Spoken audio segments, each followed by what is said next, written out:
Assalamualaikum warahmatullahi wabarakatuh. Innal hamdalillah nahmaduhu wa nasta'inuhu wa nastaghfiruh wa natubu ilaihi wa nastahdi wa na'udzu billahi min syururi anfusina wa min sayyiati a'malina. May yahdihillahu fala mudilla lahu wa may yudlil fala hadiyalah. Asyhadu an la ilaha illallah wahdahu la syarika lah wa asyhadu anna Muhammadan abduhu wa rasuluh. Allahumma salli ala nabiyyina Muhammadin wa ala alihi wa sahbihi wa man tabi'ahum bi ihsanin ila yaumiddin. Ya ayyuhalladzina amanu taqullaha haqqa tuqatih wa la tamutunna illa wa antum muslimun. Ya ayyuhan nasu taqu rabbakumul ladzi khalaqakum min nafsin wahidah wa khalaqa minha zawjaha wa bassa minhuma rijalan katsiran wa nisaa wattaqullaha alladzi tasaaluna bihi wal arham innallaha kana 'alaikum raqiba. Ya ayyuhalladzina amanu taqullaha wa qulu qawlan sadida yuslih lakum a'malakum wa yaghfir lakum dhunubakum wa may yuti'illaha wa rasulahu faqad faza fawzan 'azima. Amma ba'd.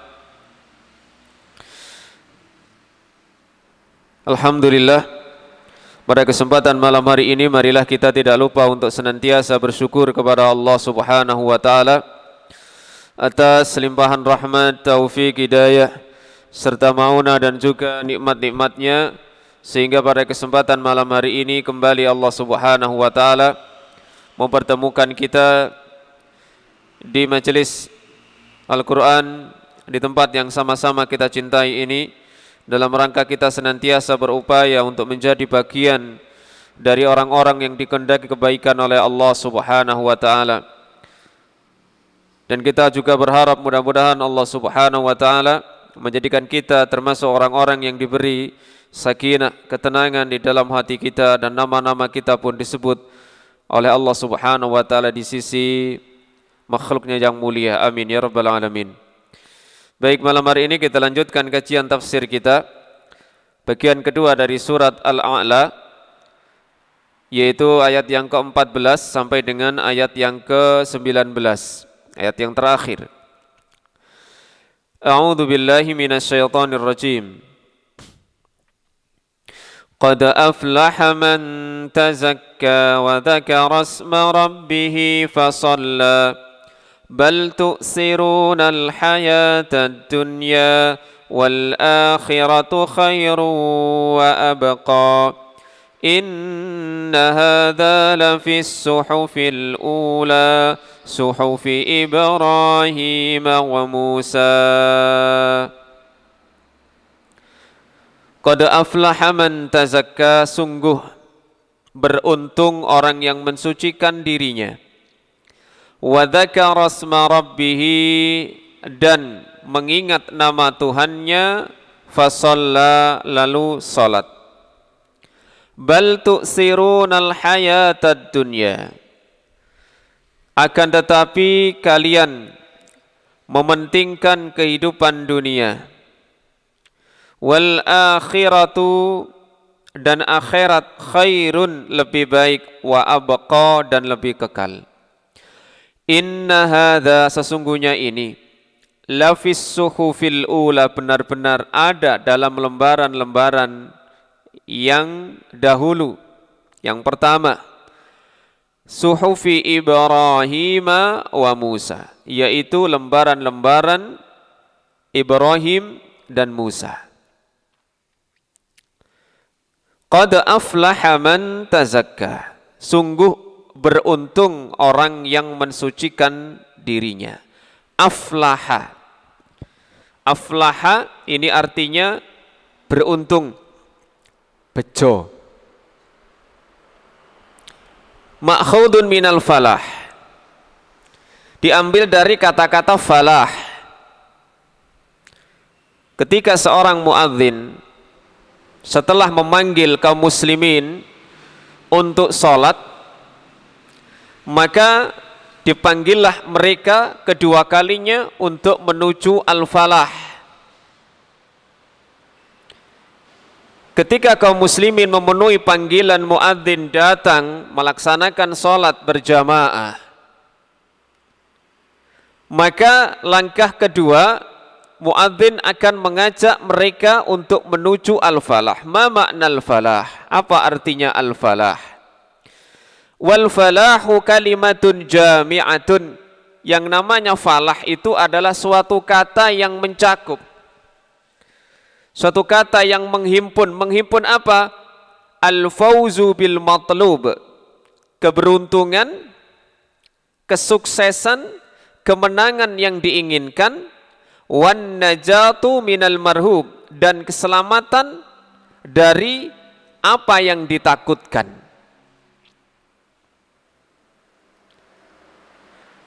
Keselamatan dari apa yang ditakutkan, kemenangan, keberuntungan dari apa yang diinginkan, dan keselamatan dari apa yang ditakutkan. Hingga dengan kata lain, makna al-falah bisa juga diartikan kalimatun jami'atun likulli khair, sebuah kata yang mencakup semua kebaikan. Dafi'atun likulli syarrin, yang menangkal, mencegah, menghalangi segala macam kejelekan.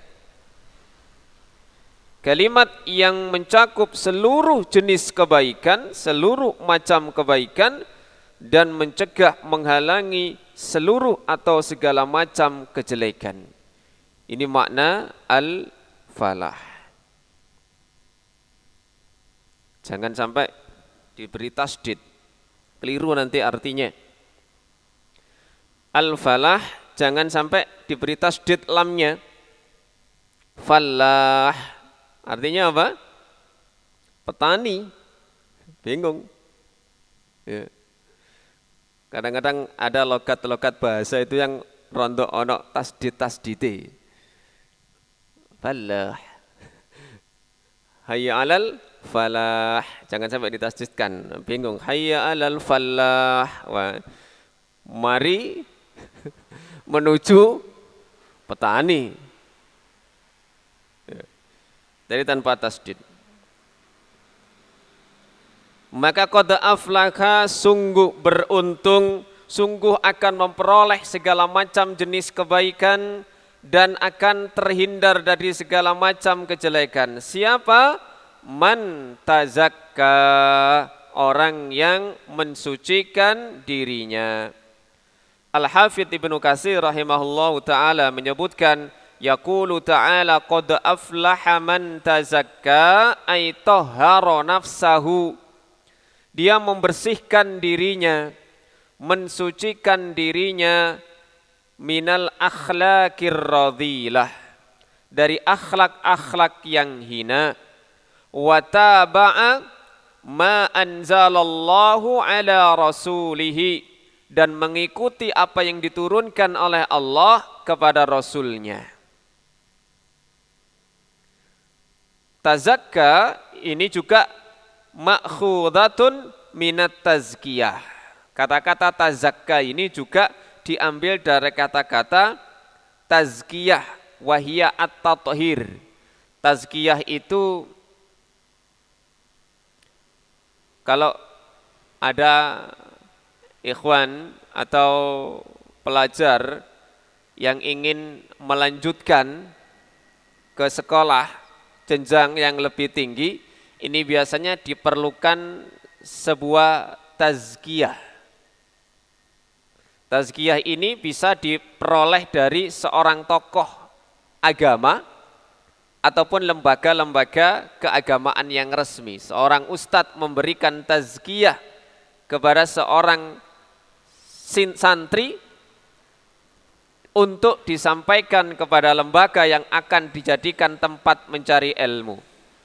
Bahasa mudahnya rekomendasi, yang isinya bahwa orang yang memberikan tazkiyah itu berdasarkan penilaiannya secara zahir bahwa si fulan santri ini adalah orang yang baik.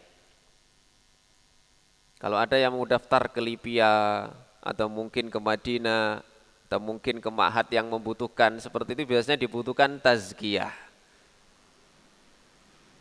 Nah, tazakka itu dari kata tazkiyah. Wahiyya at-tathhir, yaitu membersihkan, mensucikan. Karena itulah zakat ini juga berasal dari kata itu.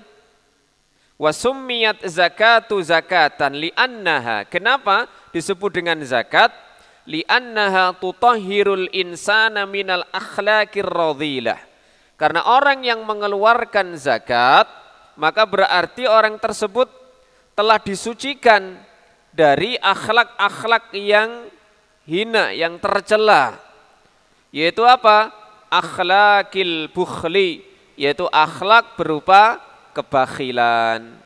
Orang yang mengeluarkan zakat itu hakikatnya dia mensucikan dirinya. Makanya dalam surat At-Taubah ayat 103, khudh min amwalihim shadaqatan tutahhiruhum wa tuzakkihim biha.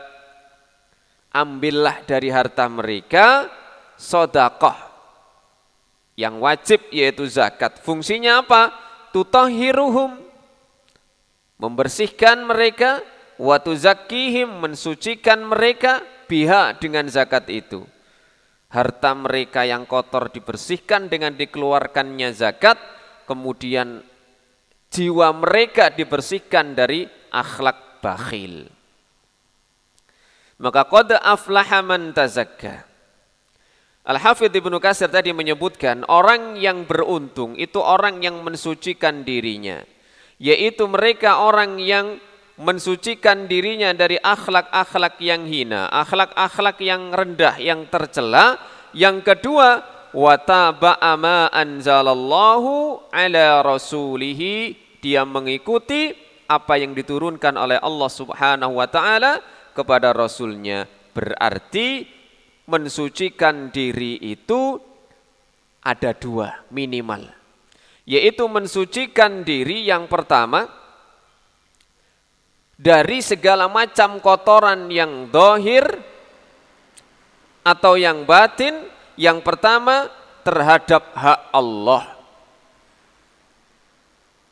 Yang kedua terhadap hak Rasul sallallahu alaihi wasallam. Di mana ketika seseorang dikatakan mensucikan dirinya, berarti dia yang pertama ya'budullaha mukhlishan lahuddin.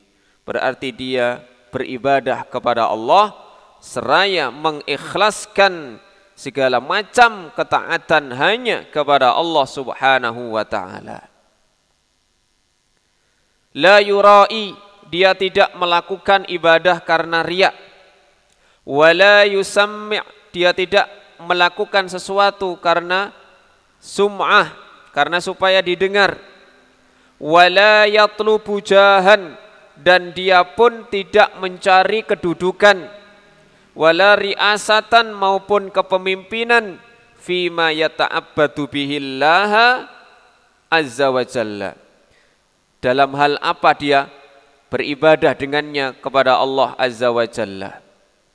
Wa innama yuridu bihadza wajhallah wad daral akhirata, dia beribadah itu semata-mata untuk mendapatkan, bisa melihat wajah Allah dan nanti di kampung akhirat. Kemudian yang kedua tadi Ibnu Katsir menyebutkan wa taba'a ma anzalallahu ala rasulihi, mengikuti apa yang diturunkan oleh Allah kepada Rasulnya. Berarti ini adalah mensucikan dirinya untuk hak yang kedua, yaitu hak Rasul sallallahu alaihi wasallam. Di mana seseorang yang menunaikan hak Rasul sallallahu alaihi wasallam, la yabtadi'u fi syari'atihi, dia tidak akan membuat perkara-perkara yang baru dalam syariatnya. La biqalilin wala kasirin, tidak dalam hal yang sedikit maupun yang banyak. La fil i'tiqad, baik dalam masalah i'tiqad, keyakinan. Wala fil aqwal, maupun dalam hal ucapan. wala fil af'al, maupun dalam hal perbuatan. Nah, maka ini komplit ketika seseorang tazakka, mensucikan dirinya, adalah bagaimana dia bermuamalah dengan Allah Subhanahu wa taala dengan cara beribadah, memurnikan ibadah tersebut hanya untuk Allah. Dan yang kedua, bagaimana dia menunaikan hak Rasulnya Sallallahu Alaihi Wasallam dengan tidak melakukan kebid'ahan atau sesuatu yang baru dalam hal agama. Dan yang ketiga, disebutkan pula di dalam tafsir yang lain, adalah fi haqqi ammatin nas, yaitu dalam hak manusia.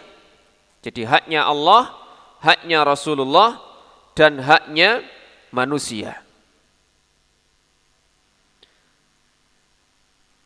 Yaitu dia yatazakka minal ghilli, dia mensucikan dirinya dari kedengkian, wal haqdi, dari sifat iri, wal adawati, permusuhan, wal baghdai, dan kebencian.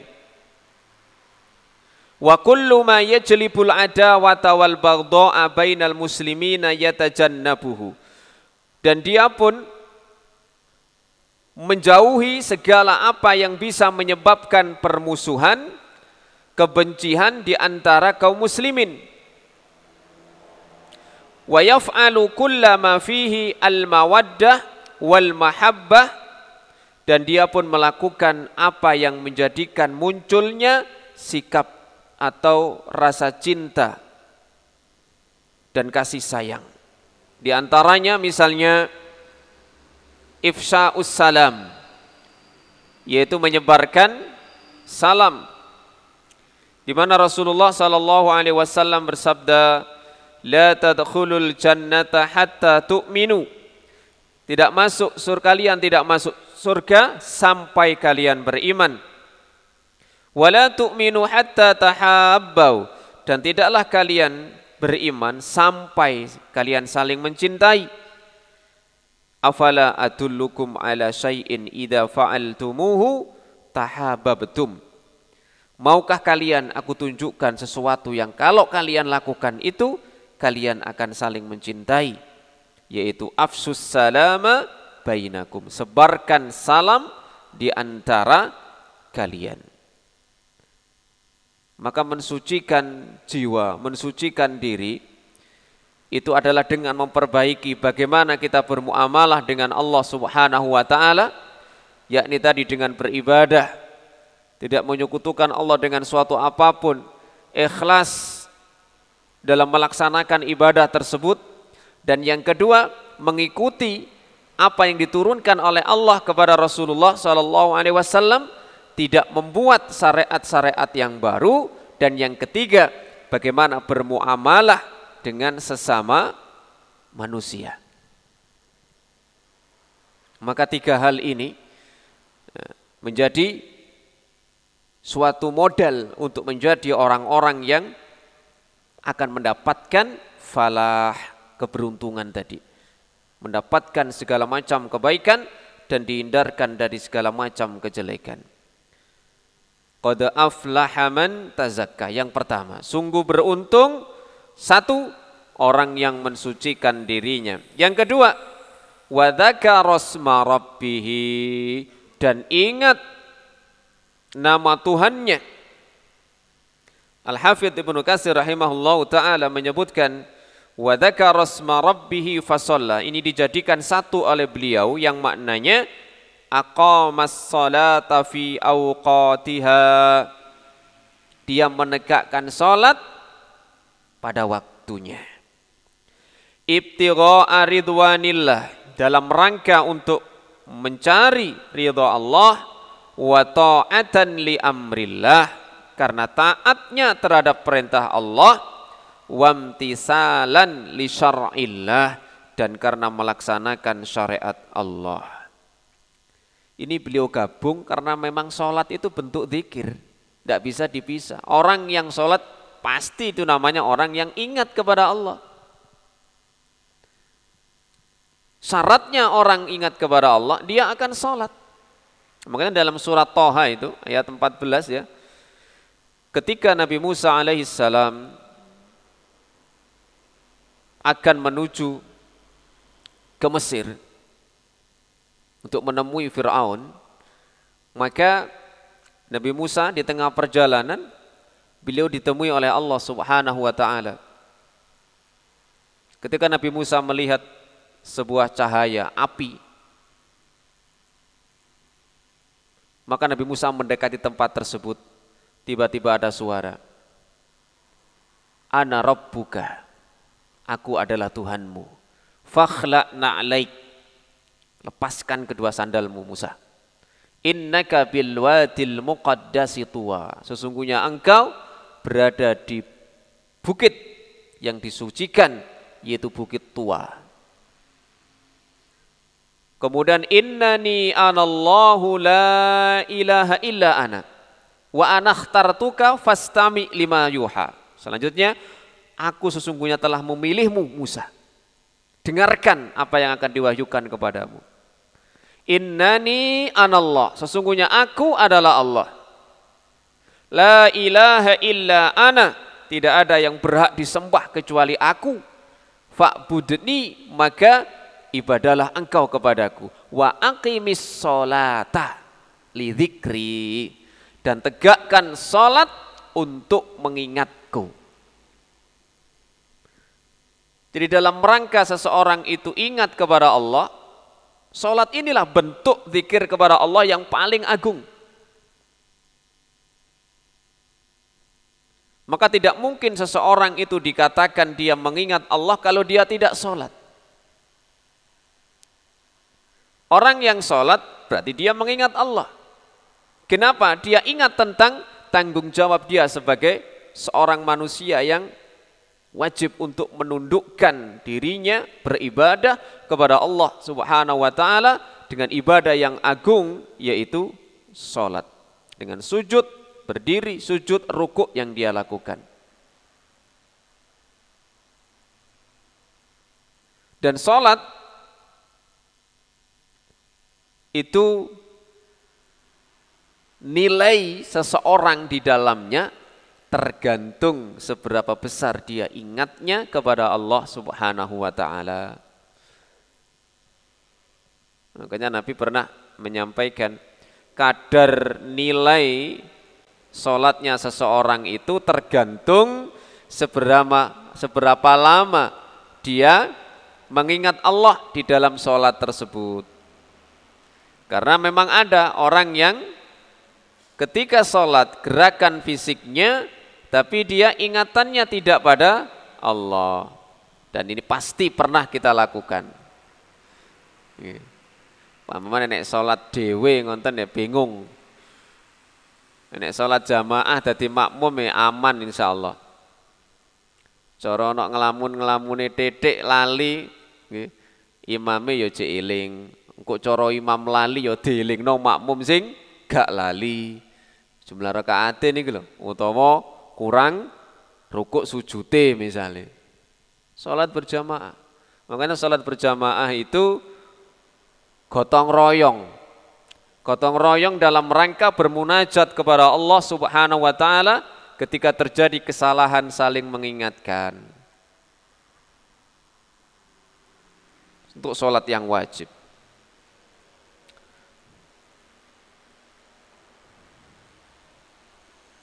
Salat Jumat, salat Jumat itu juga disebut dengan zikir. Makanya kan di dalam surat Al-Jumu'ah itu ayat 9, ya ayyuhalladzina amanu idza nudiya lis-salati min yaumil jumu'ati fas'au ila dzikrillah wa dzarul bai'. Ya kan? Ya hai orang-orang yang beriman, apabila diseru kepada kalian untuk sholat dari hari Jumat, fas'au, maka bersegeralah ila dzikrillah, menuju zikir kepada Allah. Artinya apa? Sholat Jumat. Bukan berarti, wah iki gak sholat Jumat gak popo, yang penting eling nang Gusti Allah. Masih gak berangkat nang masjid, pokoknya yang penting tek eling, nah wis gugur kewajiban. Akhirnya muncul sing jenenge napa? Sholat kebatinan. Gitu kan. Lah kan tujuannya sholat kan mengingat Allah. Yes pokoknya eling ae ora apa-apa. Masih gak rukuk gak sujud. Padune sampean iku jane wong males. Kan gitu. Jadi orang-orang seperti itu memang orang-orang yang malas dan mereka mencari-cari cara untuk meninggalkan sholat dengan menyebutkan makna satu ibadah secara bahasa.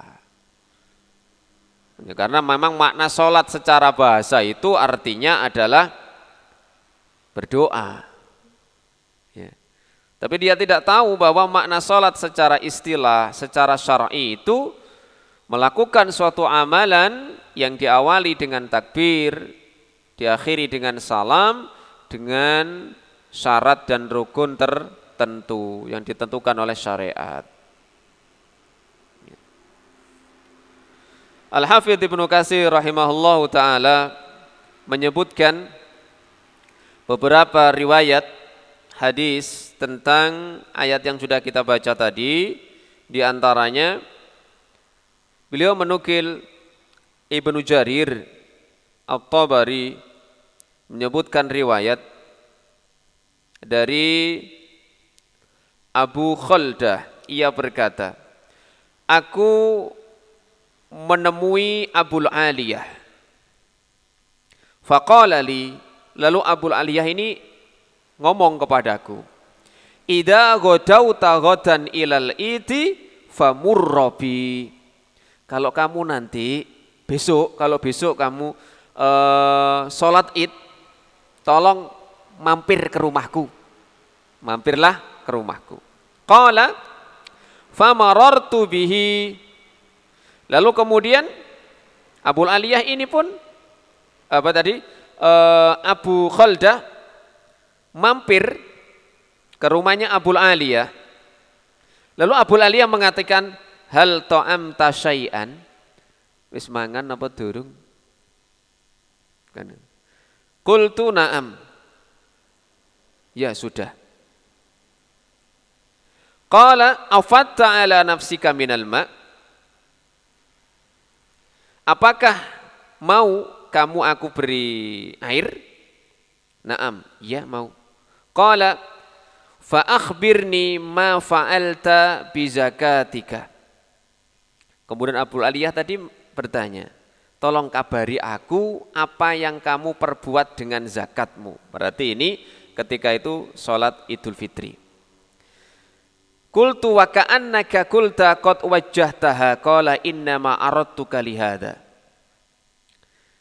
Lalu aku katakan, kamu ini tanya kepada saya seperti itu, saya sesungguhnya sudah menunaikan zakat tersebut. Apakah engkau ingin tahu? Innama aradtuka lihada, ya, aku hanya ingin tanya tentang masalah ini kepadamu.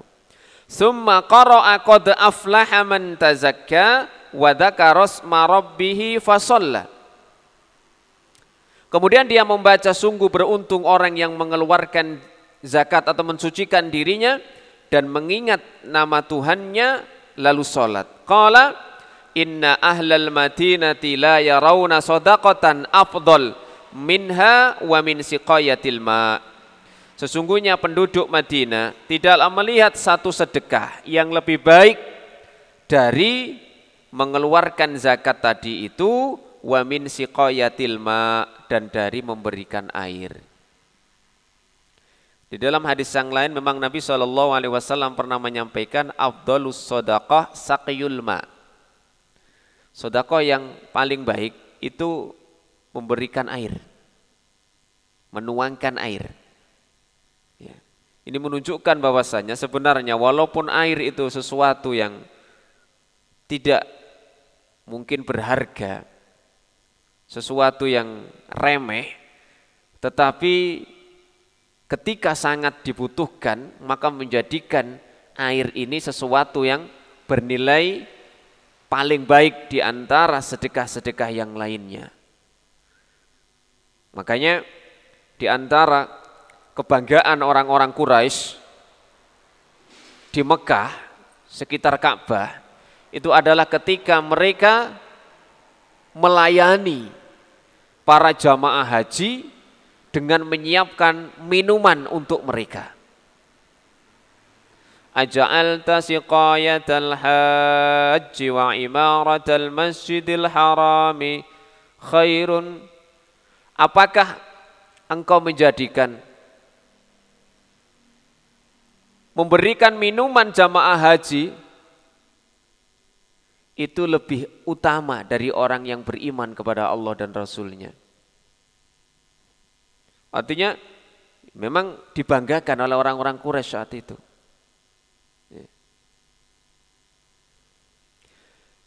Wa kadzalika rawaina an Amiril Mukminin Umar ibn Abdul Aziz annahu kana ya'murun nasa bi ikhraji shadaqatil fitri wa yatlu hadhil ayah qad aflaha man tazakka wa dzakara isma rabbih fasalla. Umar bin Abdul Aziz dulu di dalam pemerintahan beliau memerintah manusia untuk mengeluarkan zakat fitri dan membacakan ayat ini qad aflaha man tazakka wa dzakara isma rabbih fasalla. Wa qala Abul Ahwas idza ata ahadakum sa'ilun wa huwa yuridus shalah. Ini sampai yang namanya Al-Ahwas ini begini, mengambil sebuah pelajaran dari ayat ini, qad aflaha man tazakka wa dzakara isma rabbih fasalla. Kalau ada seseorang yang datang kepada kalian meminta sesuatu dan dia kebetulan saat itu juga ingin sholat, apa kata beliau? Falyuqaddim baina yaday sholatihi zakatahu. Sebelum dia sholat, berilah apa yang dia minta. Kenapa? Karena Allah berfirman, qad aflaha man tazakka wa dzakara isma rabbih fasalla. Tazakkanya didahulukan, maksudnya memberinya didahulukan.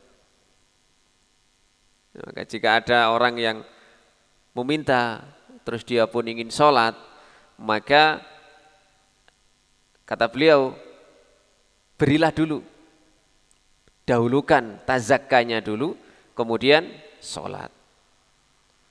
Ya, artinya memang sholatnya benar-benar akan dilakukan.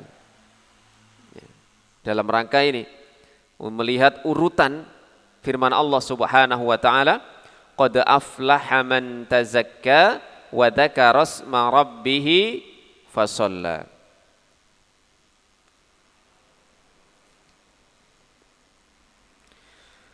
Kemudian sholat yang dimaksud di ayat ini adalah semua sholat. Nah, di sini disebutkan man syahida alla ilaha illallah. Barang siapa yang telah bersaksi bahwa tidak ada yang berhak disembah kecuali Allah, wa khala al-andada, dia melepaskan tandingan-tandingan, wa syahida anni Rasulullah, dan juga telah bersaksi bahwa aku adalah utusan Allah, wa dzakara isma rabbih fasalla, dia pun ingat kepada Tuhannya dan salat, qala hiya as-salawatul khamsu wal muhafadhatu 'alaiha wal ihtimamu biha. Yang dimaksud sholat di sini adalah sholat 5 waktu, menjaga sholat tersebut dan menaruh perhatian dengannya. Maka kita mengetahui bagaimana keutamaan orang-orang yang menjaga waktu sholatnya. Ketika Nabi SAW ditanya tentang amalan yang terbaik Beliau mengatakan di antaranya adalah as-salatu ala waktiha, salat atas waktunya. Para ulama, para fuqaha ini membagi salat, ada waktu-waktu salat yang sifatnya ikhtiyari. Ikhtiyari itu berarti masih masuk pada waktu salat itu. Dan yang kedua dharuri, yaitu sudah hampir habis waktu salat itu.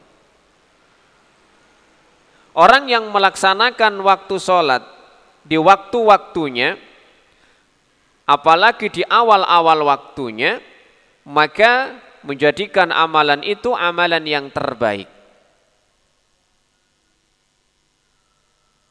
Semakin waktu itu akan habis, maka amalan itu semakin rendah nilainya. Apalagi ketika waktu itu masuk waktu dharuri, kata para ulama. Waktu yang sangat mepet, hampir habis.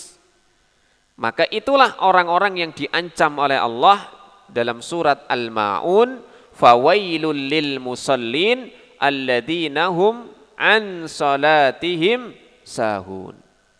Celaka bagi orang-orang yang salat, yaitu mereka yang lalai dari salatnya. Artinya mereka menunda-nunda waktu sholat tanpa ada udzur.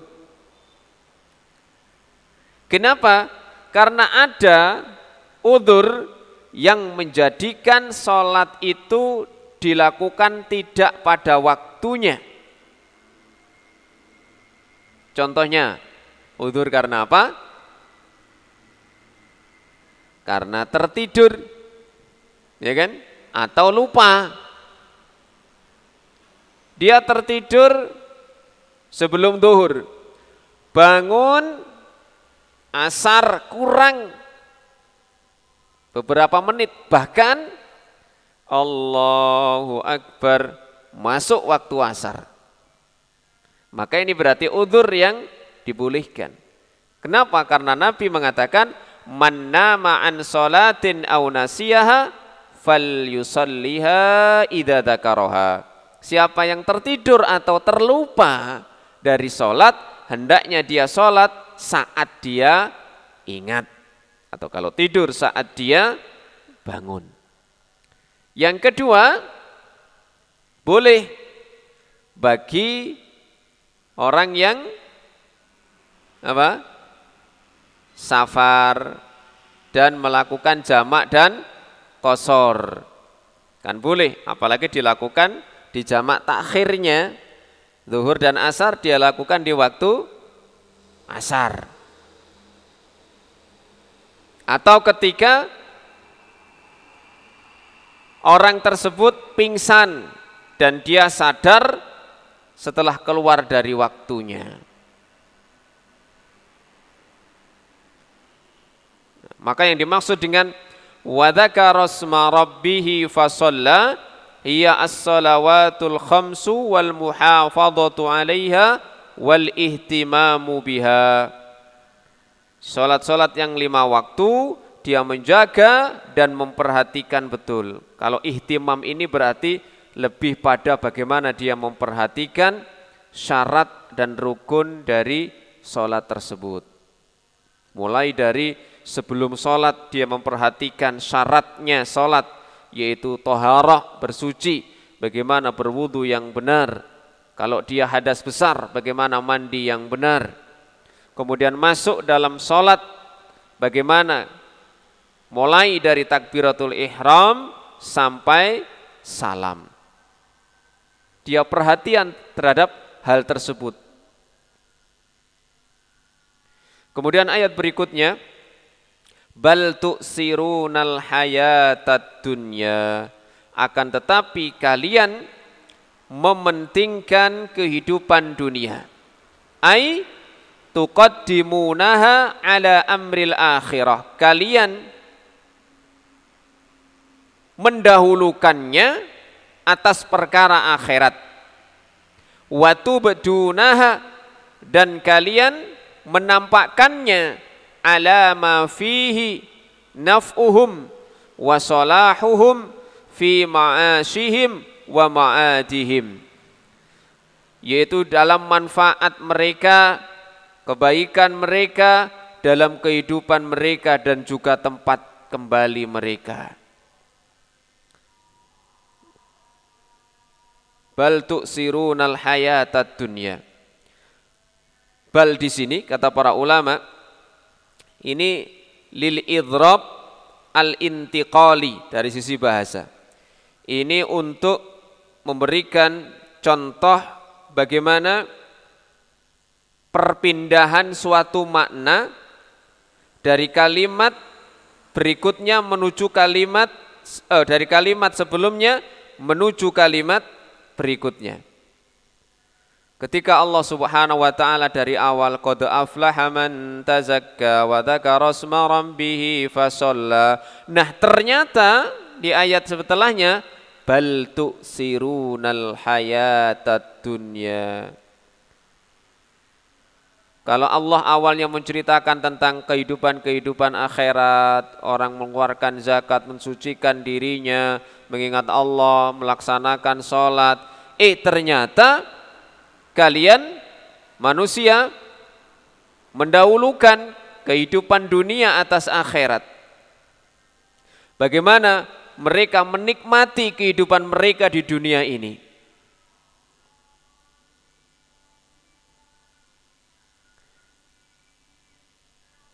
Ay annahu subhanahu wa ta'ala intaqala liyubayyina halal insani annahu mu'sirul hayatid dunya li'annaha ajilah. Artinya Allah Subhanahu wa ta'ala berpindah dengan menjelaskan kondisi manusia bahwasanya mereka mementingkan kehidupan dunia li'annaha ajilah. Karena kehidupan dunia itu ajilah, sesuatu yang disegerakan. Dan manusia itu khuliqa min ajal, diciptakan dalam ketergesa-gesaan. Wa yuhibbu ma fihi al ajalah, dan menyukai apa yang ada ketergesa-gesaan di situ. Fatajiduhu yu'sirul hayatad dunya, sehingga kita mendapati manusia itu mementingkan kehidupan dunia. Artinya mereka ingin segera untuk menikmati hidup di dunia ini. Mereka tidak sabar untuk menikmati kehidupan yang bahagia di akhirat. Makanya di antara nama lain dunia itu ajilah. Dari kata-kata ajal, ajala ya'jilu itu artinya segera. Manusia itu memiliki sifat ketergesa-gesaan supaya segera menikmati, bersenang-senang di dunia ini, melupakan kesenangan dan kebahagiaan di akhirat dengan cara mereka bersabar. Makanya di dunia ini bagi orang yang beriman itu ibaratnya penjara. Sabarlah, di sini ada aturan-aturan, larangan-larangan. Capeklah sedikit. Tujuannya apa? Dengan bersabar menghadapi dunia seperti ini, maka kelak di akhirat akan mendapatkan kebahagiaan yang abadi.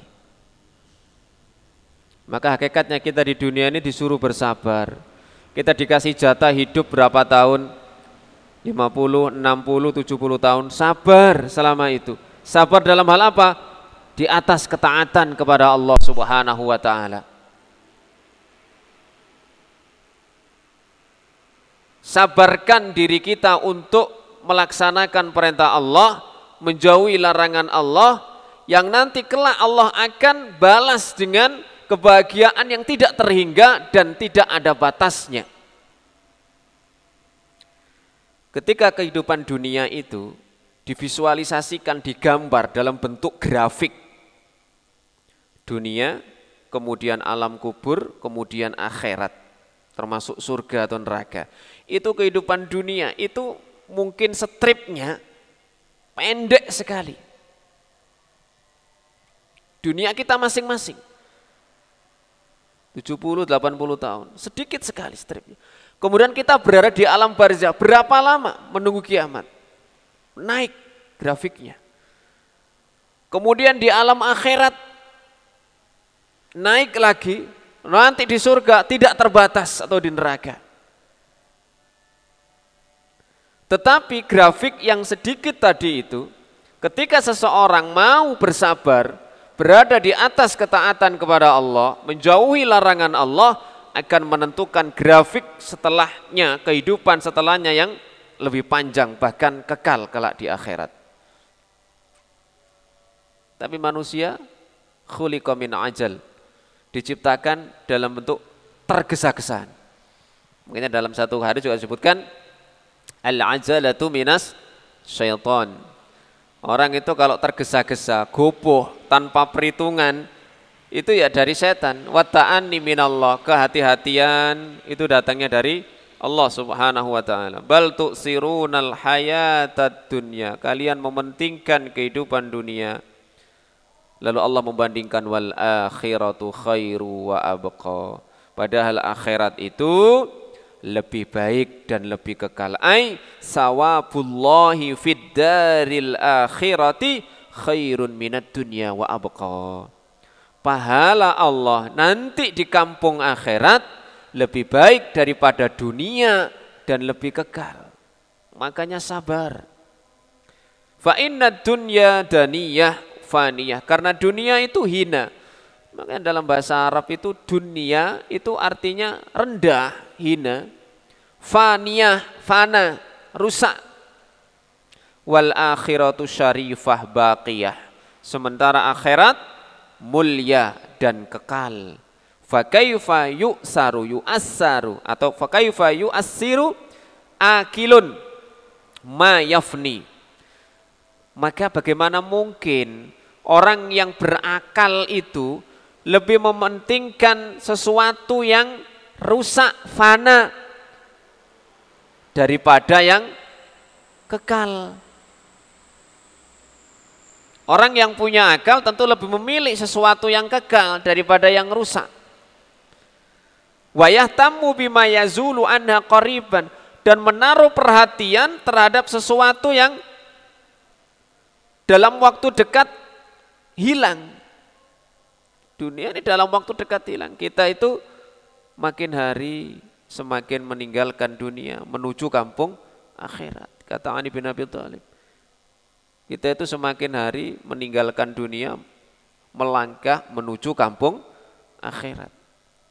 Wa yatrukul ihtimam bidaril baqa wal khuld, menaruh perhatian terhadap sesuatu yang akan hilang dalam waktu dekat, meninggalkan sesuatu yang kekal dan abadi, yaitu kampung akhirat. Ini orang yang tidak berakal, orang seperti ini. Hakikatnya mereka itu tidak berakal. Makanya orang yang cerdas, kata Nabi, itu ya orang yang memiliki visi misi jangka panjang. Bagaimana untuk hidup yang setelah mati.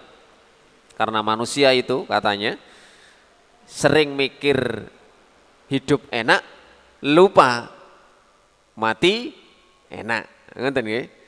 Wong iku kadang-kadang ya apa carane urip enak, lali ya apa carane mati enak. Tuh, yang terakhir, inna hadza lafis suhufil ula suhufi Ibrahim wa Musa. Apa yang terkandung, tercakup dalam surat Al-A'la, terutama bagian yang terakhir tadi itu, ini sudah ada dalam lembaran-lembaran kitab yang dahulu Allah berikan kepada Rasulnya, khususnya suhufi Ibrahim wa Musa, yaitu lembaran-lembaran yang diterima oleh Nabi Ibrahim dan Nabi Musa.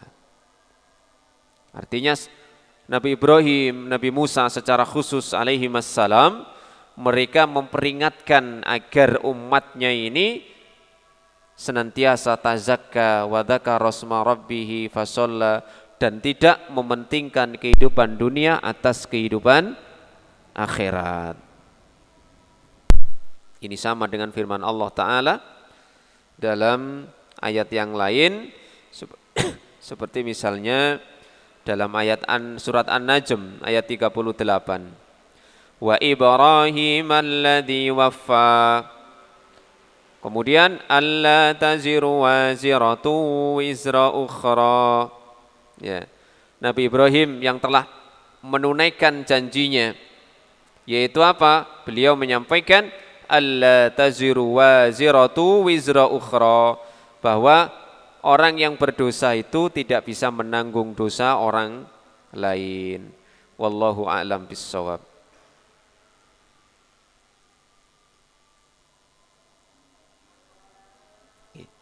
Ini saja yang dapat kita sampaikan, mudah-mudahan menjadi ilmu yang bermanfaat.